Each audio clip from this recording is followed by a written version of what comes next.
नमस्कार, मैं हूं मोहित चौधरी और आप सभी का स्वागत है 3 बजे की 3 बड़ी खबरों में। आपको बता दें कि दिल्ली की सीमाओं पर नए कृषि कानूनों के विरोध में लगातार किसानों का प्रदर्शन जारी है। पंजाब, हरियाणा के किसान दिल्ली पहुंच रहे हैं। इसके विरोध में किसानों ने गाजियाबाद दिल्ली सीमा पर मार्च किया। वहीं भाजपा नेता राकेश टिकैत ने कहा कि इस मार्च से हम सरकार को संदेश देना चाहते हैं कि वो हमारी मांगों को सुन लें। कृषि कानूनों के खिलाफ किसानों का यह आंदोलन का 17वां दिन है। किसान संगठनों ने दिल्ली जयपुर राष्ट्रीय राजमार्ग पर ट्रैफिक ठप करने की भी जुटे हुए हैं और लगातार दूसरी ओर हरियाणा में किसानों ने टोल प्लाजा पर घेरने की कोशिश की है। आपको बता दें कि लिहाजा, गुरुग्राम और फरीदाबाद में पुलिस अलर्ट पर है और सुरक्षा के पुख्ता इंतजाम किए गए हैं। हालांकि किसानों का प्रदर्शन तेज होता जा रहा है। वहीं करनाल में टोल प्लाजा फ्री किया गया है। वहीं उत्तर प्रदेश में सुरक्षा के पुख्ता इंतजाम किए गए हैं। केंद्र सरकार के नए कृषि कानूनों के खिलाफ दिल्ली में चल रहे किसानों का आंदोलन लगातार तेज होता जा रहा है। सियासी कयासबाजी के बीच में आपको बता दें कि जननायक जनता पार्टी के विधायकों के समर्थन में सरकार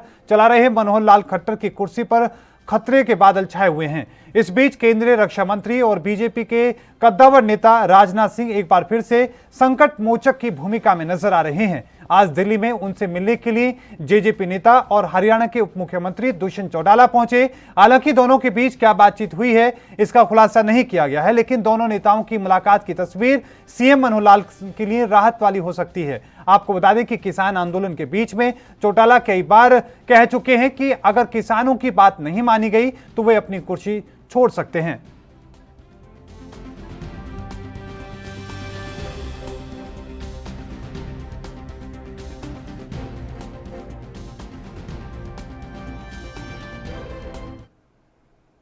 और इसी पर और ज्यादा जानकारी के साथ चंडीगढ़ से अभिषेक तशक हमारे संवाददाता हमारे साथ लाइव जुड़ चुके हैं। अभिषेक, जिस तरीके से सबसे पहले तो आज के हम दिन की बात करें, किसान आंदोलन चल रहा है, तमाम तरह की तस्वीरें नजर आ रही हैं, टोल प्लाजा को फ्री कर दिया गया है, कई राष्ट्रीय राजमार्ग हैं उनको बाधित कर दिया गया है, उसको लेकर अपडेट। जी देखिए, बिल्कुल किसानों ने ये पहले ही ऐलान कर दिया था कि पूरे देश के जो टोल टैक्स हैं उनको फ्री कर दिया जाएगा। उसी पे आगे कदम बढ़ाते हुए हरियाणा के जो किसान संगठन है उन्होंने हरियाणा के प्रदेश के तमाम जो टोल प्लाजा हैं उनको फ्री कर दिया। कई टोल प्लाजा को रात में ही फ्री कर दिया गया था और जहाँ कहीं जो थोड़े बहुत 1-2 टोल जो खुले नहीं थे उनको सुबह दोपहर तक लगभग सभी टोलों को खोल दिया गया है। किसी आवाजाही में किसी तरह की कोई परेशानी नहीं, ना किसी की कोई पर्ची लग रहा है, ना कोई किसी का खर्चा लग रहा है। आने जाने में किसानों ने जनता के लिए, आम जन के लिए इस समय पूरा टोल जो है प्रदेश के वो खोल दिए हैं और इसके लिए थोड़ा बहुत जो है जोर आजमाइश जरूर हुई, लेकिन किसी तरह की कोई घटना नहीं हुई, किसी अप्रिय घटना की कोई जानकारी नहीं है। पुलिस मुस्तैद है, जगह जगह पर टोल नाकों पर पुलिस को मुस्तैद किया गया है। कई जो बड़े टोल टैक्स हैं वहाँ पर भारी संख्या में पुलिस बल को भी तैनात किया गया है। जी लेकिन अभिषेक, साथ में हम ये भी जानने की कोशिश करें, क्योंकि आपने किसानों से भी बातचीत की होगी, किसान आखिरकार टोल को फ्री करके या फिर राष्ट्रीय राजमार्गों को बाधित करके क्या साबित करने की कोशिश कर रहे हैं, किस तरीके से दबाव बना रहे हैं सरकार? जी अभिषेक। जी देखिए, साबित वो कुछ नहीं करना चाहते हैं। उनकी जो मुख्य मांग यही है कि जो कृषि कानून जो हैं वो उनके खिलाफ है। जी बात करें संदेश की, संदेश यही है कि उनका कि सरकार उनकी जो मुख्य मांग है ये इन जो कृषि कानून है इनको वापस ले, इनको रद्द करे, क्योंकि आगे चल के ये कृषि जो का जो कामकाज है या जो किसान है उसको पूर्ण रूप से खत्म कर देंगे। तो एक तरह से इसको दबाव जरूर कहा जा सकता है कि ये संदेश देना चाहता है कि हम अपने जो फैसला है हम उस पर अड़े हैं। चाहे सरकार ने जो हालांकि कह दिया है कि हम ये इनमें बदलाव कर सकते हैं, कानून वापस लेने के पे विचार नहीं कर रही है सरकार, तो इसी के लेकर है कि इसको दबाव कहा जा सकता है कि जो टोल टैक्स है इनको बंद करके या जो राष्ट्रीय राजमार्ग है इनको जाम करके वो एक जो केंद्र की जो सरकार है उसको ये चेताना चाहती है कि जो आंदोलन है ये अभी खत्म होने वाला नहीं है, ये किसी भी स्तर पर आगे जा सकता है। जी पंजाब में तो कांग्रेस की सरकार है, लेकिन अगर हरियाणा की हम बात करें तो वहां पर गठबंधन की सरकार है और आज उप मुख्यमंत्री दुष्यंत चौटाला ने मुलाकात की है केंद्रीय मंत्री से, और क्या कुछ वहां से लेकर अपडेट सामने आया और क्या इस मुलाकात के मायने हैं? जी बिल्कुल, देखिए आज केंद्रीय रक्षा मंत्री राजनाथ सिंह से प्रदेश के डिप्टी सीएम जो दुष्यंत चौटाला उन्होंने मुलाकात की है, वो दिल्ली पहुंचे और उनसे बैठक की, अनौपचारिक एक मुलाकात है ये, इसको कह सकते हैं। जो जिस तरह का प्रदेश में हालात हैं उस दुष्यंत चौटाला ये राजनाथ सिंह को उसके बारे अवगत करवा सकते हैं। और उनका एक ये भी कहना था कि हम जो ये जो कृषि कानून है ये सेंट्रल गवर्नमेंट द्वारा बनाए गए हैं, प्रदेश में कुछ ज्यादा इसमें जी। हाथ में नहीं, लेकिन हाँ किसानों की जो बिल्कुल, बात है अभिषेक, वो मैं आपको केंद्र रोकना तक चाहूंगा। जरूर हमारे साथ पहुंचाएंगे। बीजेपी के प्रवक्ता जुड़ चुके हैं, प्रवीण अत्रे, आपका स्वागत है सर ये एनबी न्यूज पर। आज मुलाकात भी हुई है जेजेपी की जो शीर्ष नेता हैं, और साथ में आपको ये भी बताएं कि जिस तरीके की कयासबाजी चल रही थी, उन्होंने कई बार कहा था कि मैं इस्तीफा दे दूंगा, किसानों के साथ खड़ा रहूंगा। क्या लग रहा है सर, दबाव बन रहा है आपके ऊपर? जी, या जी। उन्होंने कल की बात कही जी। कि किसानों की जो मांग थी कि एमएसपी खत्म ना हो, उसके ऊपर सरकार अपना आश्वासन दे चुकी है। सरकार ने किसानों की मांग को मान लिया, ये भी उन्होंने कल ही अपने बयान में कहा। और दूसरी बात, वो हमारी सहयोगी पार्टी है, गठबंधन में हम हरियाणा में सरकार चला रहे हैं, प्रदेश के उप मुख्यमंत्री हैं, तो शीर्ष नेताओं के साथ उनकी मुलाकात एक सामान्य प्रक्रिया है। लेकिन सर जो बयानबाजी तो देखने को मिली थी, उन्होंने कई बार ये कहा कि अगर किसानों की मांगे नहीं मानी जाती हैं, सिर्फ दुष्यंत चौटाला की बात नहीं है, अजय चौटाला की भी हम बात करें, दिग्विजय चौटाला की हम बात करें, उन्होंने भी इस तरह के बयान दिए हैं। उन्होंने कहा कि हम किसानों के साथ हैं। आप किसानों को नहीं समझा पा रहे, अपने सहयोगी दलों को नहीं समझा पा रहे? देखिए, ऐसा है, केवल दुष्यंत चौटाला जी ही किसानों के साथ नहीं है, पूरी सरकार किसानों के साथ है। चाहे प्रदेश सरकार की बात करें, चाहे केंद्र सरकार की बात करें, किसानों ने जिन बातों को प्रमुखता से सरकार के सामने रखा था, जो उनके ऐतराज थे इन बिलों पर, उन ऐतराज को खत्म करने के लिए उसके ऊपर केंद्र सरकार ने बाकायदा लिखित प्रस्ताव दिया किसान संगठनों को। ये भी आपने देखा, जब सरकार ने किसान संगठनों के ऐतराज को खत्म करने के लिए लिखित प्रस्ताव दे दिया, मुझे लगता है कि उसके बाद किसी भी तरह के इफ एंड बट की गुंजाइश नहीं बचती। सर इफ एंड बट की गुंजाइश नहीं बनती, लेकिन बावजूद इसके जो अभी भी जो सरकार के सामने लगातार किसान गुहार लगा रहे हैं, वो कह रहे हैं कि हमें और कुछ नहीं चाहिए, आप ये कानून वापस ले लीजिए। तो इसमें हटी होने की इतनी क्या जरूरत पड़ रही है सरकार को? देखिए, सवाल हटी होने का नहीं है। देश के लोकसभा में 3 कानून, जी, 350 से ज्यादा मेंबर पार्लियामेंट ने पक्ष में मतदान किया। जो कानून किसान के उत्थान के लिए, किसान को सशक्त करने के लिए आए, जी, उनके ऊपर अगर किसान भाइयों को कुछ ऐतराज था, उस ऐतराज को भी खत्म करने के लिए, दुरुस्त करने के लिए सरकार ने प्रस्ताव दे दिया। जो किसान इन बिलों के हक में हैं, हमें उनको भी देखना है। और आपने देखा, इन बिलों के आने के बाद राजस्थान के अंदर पंचायत चुनाव हुए, जिला परिषद चुनाव हुए, जहां पे किसानों ने भारतीय जनता पार्टी के पक्ष में मतदान करके भारतीय जनता पार्टी को विजय बनाया। आपने बिहार में भी देखा कि वहां के किसान ने भारतीय जनता पार्टी के पक्ष में मतदान करके सरकार बनवाई। आपने हैदराबाद में भी देखा कि वहां के किसान ने भारतीय जनता पार्टी के पक्ष में मतदान करके सरकार बनवाई। और हम तो फिर भी कह रहे हैं, सरकार ने कहा बातचीत के रास्ते खुले हैं, अगर कोई ऐतराज है सरकार बातचीत से उसको हल करने को। बिहार के, राजस्थान के बाकी जगहों पर जो चुनाव है वो उनके नतीजे देख रहे हैं लोग, लेकिन साथ में वो ये भी देख रहे हैं कि आपके समर्थन में जो निर्दलीय विधायक थे वो लगातार आपका साथ छोड़ रहे हैं, और आपकी जेजेपी के पार्टी के जो बड़े नेता हैं वो अपने बयान दे रहे हैं। आपने दादा गौतम का बयान सुना होगा, किस तरीके से उन्होंने कहा है कि प्रधानमंत्री मोदी इस मामले पर गलती कर रहे हैं। देखिए, आपने फिर मुझे लगता है आप अपडेट नहीं है। जी, दादा गौतम ने कल ही ये बात कही जी कि किसान संगठनों की जो मांग थी सरकार ने मान ली है, अब किसानों को मान जाना चाहिए। जी, उन्होंने ये भी कहा जी कि ये आंदोलन अब किसान आंदोलन नहीं रहा, ये सरकार विरोधी दलों का आंदोलन बन गया। जी, आप उस बयान का भी जिक्र कीजिए आप। लेकिन सोमवीर सांगवान का क्या? देखिए, ऐसा है, जो भी विधायक हैं, चाहे वो किसी भी दल के हैं, सभी किसानों के साथ है, और सरकार की प्राथमिकता है किसानों के हितों की रक्षा करना। जी, लेकिन सर, लेकिन एक बात जो ये कि आखिरकार इतना लंबा वक्त हो चुका है, किसानों को कम से कम वहां से उठाने की कोई कोशिश होनी चाहिए, ताकि उनका, आप चाहे चर्चा के वास्ते इसको लेकर समाधान करते रहें, लेकिन कम से कम रास्ते खुले, जो लोग वहां पर बैठे हैं उन लोगों को थोड़ी राहत मिले। 17 लोगों की मौत हो चुकी है, इस तरह के दावे किए जा रहे हैं। 10 तारीख जी, प्रदर्शन किया। जी, उस प्रदर्शन में जिन तस्वीरों को लहरा के रिहाई की मांग की गई, वो लोग कौन है? उमर खालिद की तस्वीर लहराई जाती है, खालिद शेख की लहराई जाती है। सर गलती तो फिर सरकार की निकल कर आती है ना, कि अगर आप ये देखिए ना कि पहले तो कम से कम किसान ही थे, जाकर अपनी बात कह रहे थे, शुरुआत में उनकी बातों को अगर मान लिया गया होता तो जो बाकी के जो लोग हैं, जिनको जो मौका परस्त लोग हैं, वो उनको मौका ना मिलता। देखिए, ऐसा है, इसीलिए सरकार ने किसानों से लगातार वार्ता की है। किसान हमारे अपने हैं, सरकार प्रतिबद्ध है किसानों के संशय को खत्म करने के लिए सरकार ने अपनी प्रतिबद्धता जताई है लगातार बातचीत के जरिए।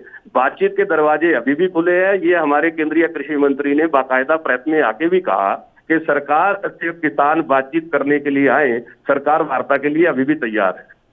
लेकिन अत्रे साहब, अगर सिर्फ हरियाणा की हम बात करना चाहें तो हरियाणा में क्या लगता है कि किसान वहां के माने हैं, वो समझते हैं इस कानून को लेकर, वो आपके साथ खड़े हुए नजर आ रहे हैं?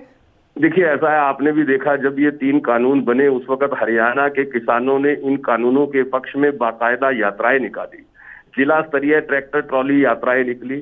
किसानों ने बाकायदा इन कानूनों के पक्ष में माननीय प्रधानमंत्री को पत्र लिखकर उनका धन्यवाद किया। हमें उन चीजों पर भी गौर करना है जी। लेकिन साथ में सर कहीं ना कहीं कमी नजर आती है, क्योंकि बड़ौदा के उपचुनाव में आपको हार का सामना करना पड़ा और कहीं ना कहीं कांग्रेस लगातार इन कानूनों का विरोध कर रही थी, और दूसरी तरफ जो कांग्रेस है वो अपना संदेश किसानों तक पहुंचने में कामयाब रही, इसका विरोध लगातार कर रही थी, इसको लेकर अपनी बात कह रही थी, लेकिन सरकार की बात किसान तक पहुंचने में देरी हुई। देखिए, कांग्रेस तो ढोंग कर रही है, कांग्रेस स्वार्थ की राजनीति कर रही है, कांग्रेस किसानों के कंधे का इस्तेमाल करके अपना हित साधना चाहती है जी। ये वही कांग्रेस पार्टी है जो 2019 के घोषणा पत्र में इन्हीं कृषि सुधारों का वायदा करती है। ये वही कांग्रेस पार्टी है जिन्होंने 2013 में इन्हीं कृषि सुधारों की बात की थी। ये वही कांग्रेस पार्टी है जिसके पंजाब के मुख्यमंत्री कैप्टन अमरिंदर इन कानूनों की ड्राफ्ट कमेटी के मेंबर थे। ये वही कांग्रेस पार्टी है जिनके पंजाब के मुख्यमंत्री कैप्टन अमरिंदर बाकायदा रिलायंस के साथ 2006 में एक समझौता करते हैं और बाद में 2016 में ट्वीट के जरिए वो समझौता रद्द कर दिया। प्रकाश सिंह बादल जी ने उस पर दुख भी व्यक्त करते हैं जी। ये वही कांग्रेस पार्टी है जिसने बाकायदा अडानी ग्रुप के साथ 2006 के अंदर एक समझौता किया कि एफसीआई के बिहाव पे अडानी ग्रुप भंडारण करेगा। तो इससे पता लगता है कि कांग्रेस पार्टी का दोहरा चरित्र है। कांग्रेस पार्टी लगातार किसानों में झूठ फैलाकर, भ्रम फैलाकर तुच्छ राजनीति कर रही है, लेकिन देश और प्रदेश का किसान। लेकिन ठीक है सर, कांग्रेस अपने मंसूबे में कामयाब हुई, लेकिन कम से कम आप भी तो देखिए कि बीजेपी, खासकर सरकार की हम बात करें, वो लोगों तक संदेश नहीं पहुंचा पाई। जो काम पहले होना था अब किया जा रहा है। 700 से ज्यादा चौपाले लगाने की बात कही जा रही है। किस तरीके से सर इसको लेकर तैयारी की जा रही है और किस तरीके के संदेश दिया जाएगा? देखिए, ऐसा है, जब ये कृषि कानून पार्लियामेंट में पास हुए जी, उसके बाद लगातार, क्योंकि कोरोना काल था, आप भीड़ इकट्ठा नहीं कर सकते थे, भारतीय जनता पार्टी ने वेबिनार के जरिए कानून बनने से पहले लगभग देश में 90 लाख किसानों से विमर्श किया। ये भी आपने देखा। लगातार भारतीय जनता पार्टी के किसान मोर्चा में किसानों में जाके अपनी बातचीत की, इन कानूनों के विषय में समझाया। और अब भी अगर मैं आपके चैनल पे ये बात कर रहा हूँ, चर्चा कर रहा हूँ, तो इसीलिए कर रहा हूँ कि हमारे प्रदेश और देश के किसानों को इस बात का पता लगे कि ये कानून उनके पक्ष में है, उनके उत्थान के लिए है, उनको मजबूत करने के लिए है। किसी तरह के भ्रम में ना आए, इन विपक्षी दलों से सचेत रहे। ये किसानों के दुश्मन है।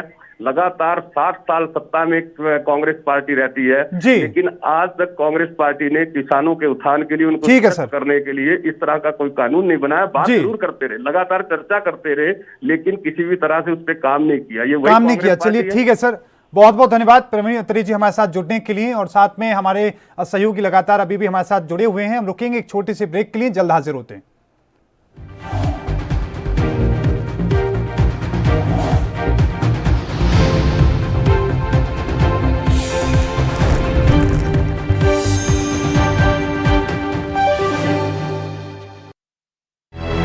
लखनऊ से लेकर चंडीगढ़ तक, मुंबई से लेकर रायपुर तक, क्या है राजनीति की हलचल, क्या है समाज का मिजाज। राजधानी लाइव, हमारी नजर, आपका फैसला, हर रोज सुबह 8 बजे सिर्फ ANP न्यूज पर। क्या आप दुबले पतले कमजोर हैं, आपकी सेहत नहीं बनती, भूख कम लगती है, वजन नहीं बढ़ता? दरअसल मेन बात खाना पीना खाना नहीं है, मेन बात है खाया पिया लगना। और अगर खाया पिया लगेगा ही नहीं तो सेहत बनेगी कैसे?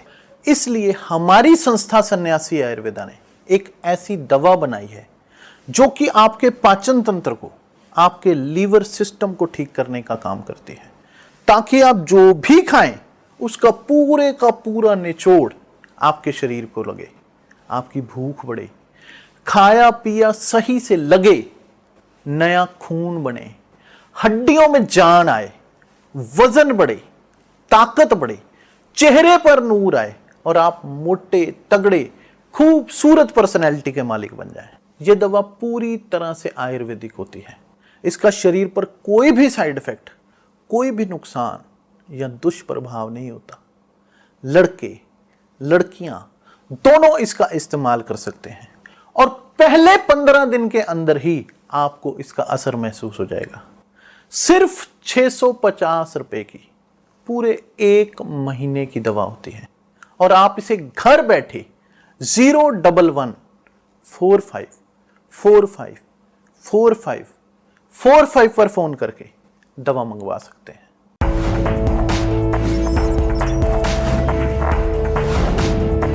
कम ब्रेक और ज्यादा खबरों के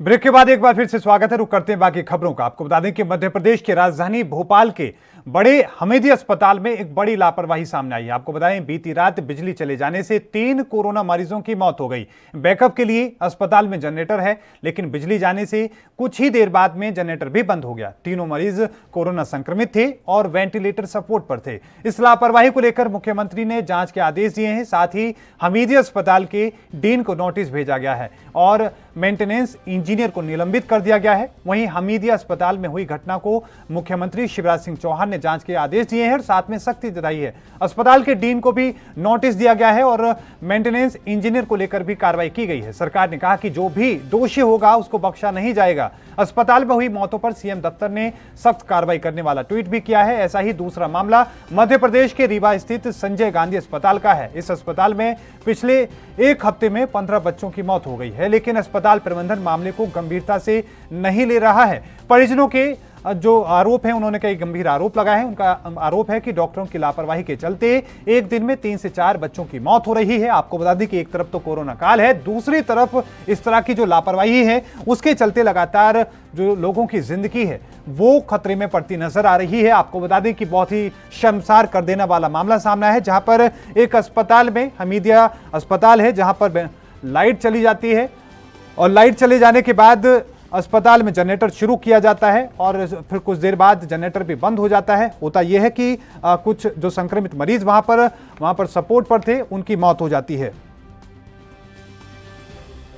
और इसी को लेकर विजय त्रिपाठी हमारे संवाददाता रीवा से हमारे साथ जुड़ चुके हैं ज्यादा जानकारी के साथ। विजय त्रिपाठी, क्या कुछ ये पूरा मामला एक बार विस्तार से बताएं, किस तरीके से अस्पताल की लाइट जाती है और लोगों की मौत हो जाती है, क्या कार्रवाई इसको लेकर हुई है, पूरा अपडेट विस्तार से। जी, बताना चाहूंगा कि विंध्य प्रदेश का सबसे बड़ा अस्पताल संजय गांधी है, जहां पे इन दिनों लगातार 3 से 4 बच्चों की मौत पर डे हो रही है और इन बच्चों की मौत का कारण डॉक्टरों की लापरवाही सामने आ रही है, जिसके कारण नवजात शिशुओं की मृत्यु में इजाफा हो गया है। वहीं अगर देखा जाए अस्पताल प्रबंधन का, तो अस्पताल प्रबंधन का इस ओर किसी भी प्रकार से ध्यान नहीं है। मृत शिशुओं के परिजनों की अगर माने तो डॉक्टरों की लापरवाही के चलते एक दिन में 3 से 4 शिशुओं की मौत हो रही है। वहीं अगर बात की जाए पिछले 1 सप्ताह में, तो लगभग 15 शिशुओं की अस्पताल परिसर के अंदर मौत हो चुकी है। बावजूद इसके अस्पताल प्रबंधन लगातार अपनी गलतियों को छुपाते हुए हाथ पर हाथ धरे बैठा है, जबकि मृत शिशुओं के परिजनों का कहना है कि डॉक्टरों के द्वारा नवजात शिशुओं की देखरेख नहीं की जाती है, जिसकी वजह से लगातार उनकी मौत हो रही है। वहीं मेडिकल कॉलेज द्वारा जारी किए गए एक ग्राफ के अनुसार कोरोना काल से लेकर अब तक लगभग 500 शिशुओं की मृत्यु अस्पताल के भीतर हो चुकी है, जिसमें हर बार अस्पताल प्रबंधन की लापरवाही ही देखने को मिलती है।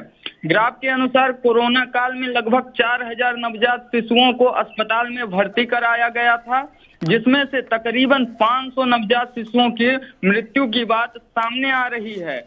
वहीं एक मीडिया के द्वारा किए गए स्टिंग ऑपरेशन के ऑपरेशन में भी जी अस्पताल के सीनियर डॉक्टर ने इस बात को स्वीकार किया है कि हर दिन 3 से 4 शिशुओं बिल्कुल डॉक्टरों ने इसको लेकर स्वीकार भी किया है। बहुत बहुत धन्यवाद विजय त्रिपाठी हमारे साथ जुड़ने के लिए, तमाम जानकारी को साझा करने के लिए। तो रीवा से संवाददाता जुड़े और बहुत ही शर्मनाक तस्वीरें जहां पर बच्चों की लगातार मौत हो रही है, लेकिन सरकार सोती नजर आ रही है।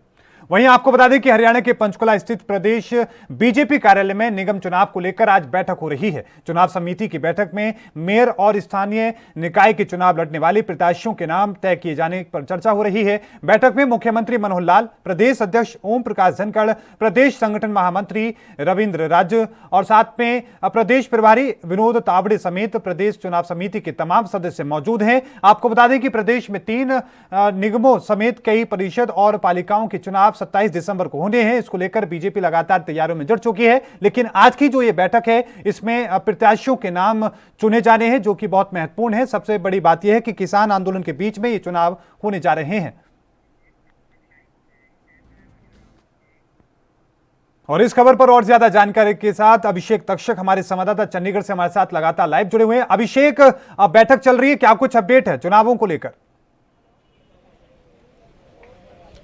जी देखिए, अब बैठक जो है वो अभी शुरू नहीं हुई है। बैठक अभी कुछ ही देर में शुरू हो जाएगी। 3 बजे का टाइम दिया गया था। मुख्यमंत्री का आने का अभी इंतजार है और वहीं जो विनोद तावड़े हैं जो प्रभारी हैं और जो सह प्रभारी हैं अन्नपूर्णा, उनको अभी आना बाकी है। उसके बाद जैसे ही वो आते हैं तो ये बैठक शुरू हो जाएगी और इसके बाद इस जो कैंडिडेट है उनके नाम पर मोहर लगेगी और चिंतन मंथन चलेगा, चर्चा उस पर की जाएगी। मैं दिखाना चाहूँगा, अभी हम पार्टी कार्यालय के बाहर खड़े हैं और यहाँ पर देखो अब कार्यकर्ता बाहर गेट के बाहर मुख्यमंत्री का इंतजार कर रहे हैं और कई तो तमाम जो बीजेपी से जुड़े तमाम बड़े नेता हैं वो पहुंच भी चुके हैं। जैसे कि बात करें कि स्पीकर जो हैं ज्ञानचंद गुप्ता हरियाणा के, वो पहुंच चुके हैं। पूर्व जो शिक्षा मंत्री है रामविलास शर्मा वो पहुंच चुके हैं। मौजूदा शिक्षा मंत्री जो हैं कंवरपाल गुर्जर वो पहुंच चुके हैं। केंद्रीय राज्य मंत्री जो रतनलाल कटारिया है वो पहुंच चुके हैं। इसी तरह जो प्रदेश अध्यक्ष ओम प्रकाश धनखड़ वो पहुंच चुके हैं और जो पूर्व प्रदेश अध्यक्ष हैं जो सुभाष बराड़ा वो भी पहुंच चुके हैं। पहले फ्लोर पे ये बैठक होगी। इसमें यहाँ पर सिटिंग अरेंजमेंट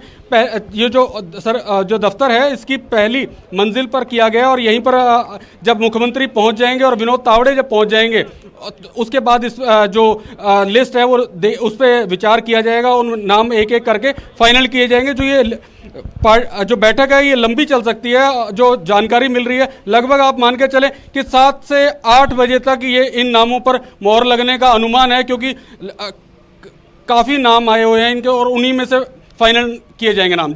जी बिल्कुल अभिषेक, साथ में ये भी हम जानने की कोशिश करें क्योंकि किसान आंदोलन के बीच में ये बैठक हो रही है, चुनाव भी लगभग उसी दौरान होंगे, तो इसको लेकर भी चर्चा होगी और कितना कठिन होगा कहीं ना कहीं बीजेपी के लिए चुनाव कराना, क्योंकि बड़ौदा उपचुनाव हुए थे उसमें हार का सामना करना पड़ा था। एक चुनौती भी है बीजेपी के लिए।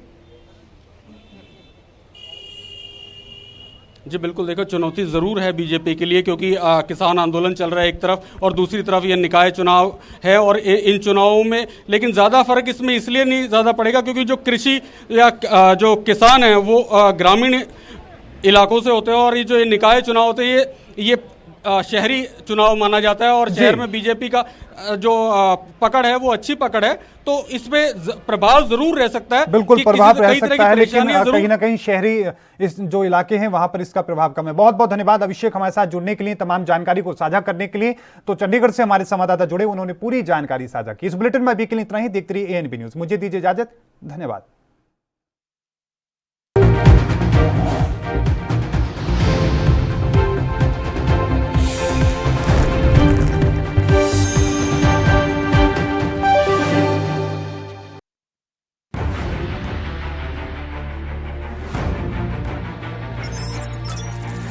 खबर चाहे सियासत की हो या सरकार की,